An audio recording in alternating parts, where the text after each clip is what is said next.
Hello అందరికీ. ఈరోజు carrot rice చాలా సింపుల్గా చాలా ఈజీగా ఎలా ప్రిపేర్ చేయాలనేది ఈ వీడియోలో చూద్దాం. ముందుగా ఒక బౌల్ తీసుకొని దానిలో 1 గ్లాస్ వరకు రైస్ని వేసుకొని ఈ విధంగా శుభ్రంగా వాష్ చేసుకొని 1 అవర్ పాటు నానబెట్టుకోవాలి. ఇప్పుడు స్టవ్ వెలిగించి రైస్ని ఈ విధంగా ఉడికించుకోవాలి. చూడండి, రైస్ చక్కగా ఉడికిపోయింది. క్యారెట్ రైస్కి ఎప్పుడైనా రైస్ చాలా పొడి పొడిగా ఉంటేనే చాలా బాగుంటుంది. ఇప్పుడు ఒక ప్లేట్లోకి 5 నుంచి 6 వరకు క్యారెట్స్ని తీసుకొని ఈ క్యారెట్స్కి ఉన్న సైడ్స్ ఈ విధంగా కట్ చేసుకొని వీటన్నింటినీ ఈ విధంగా కట్ చేసుకొని వీటిని శుభ్రంగా వాష్ చేసుకొని గ్రేటర్ సహాయంతో వీటిని చక్కగా తురుముకోవాలి. ఇలా తురుముకొని క్యారెట్ రైస్ చేసుకోవడం వల్ల క్యారెట్ రైస్ అనేది చాలా టేస్టీగా వస్తుంది. ఇలా చేస్తే పిల్లలు కూడా చాలా ఇష్టంగా తింటారు.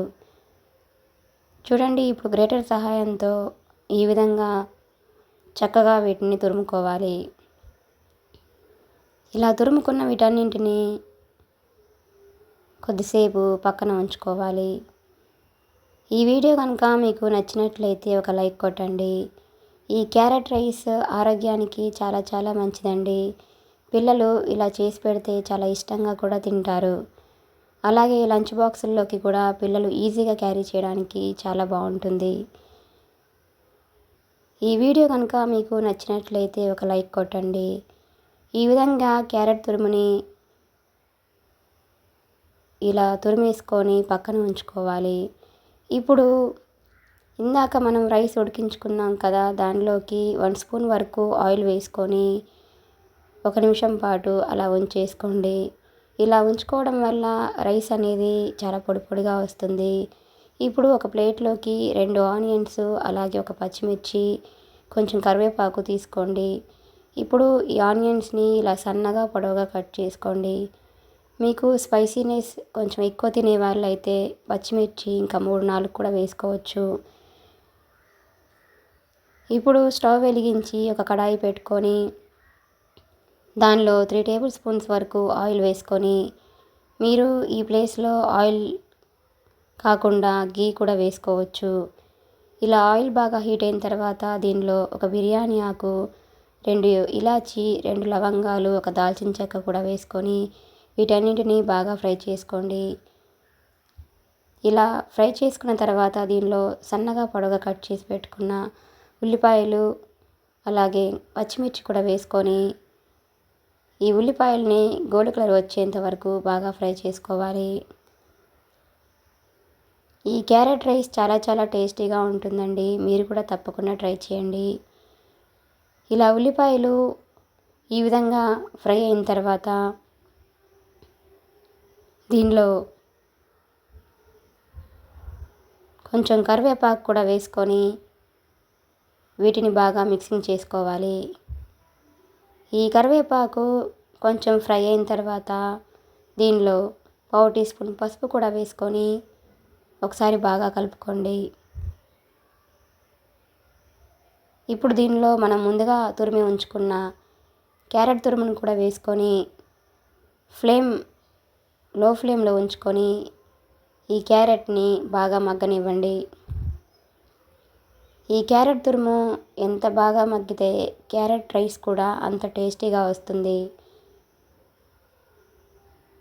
ఇది మీడియం ఫ్లేమ్లో పెట్టుకొని చేస్తే ఈ క్యారెట్ తురుము అనేది వెంటనే మాడిపోతుంది.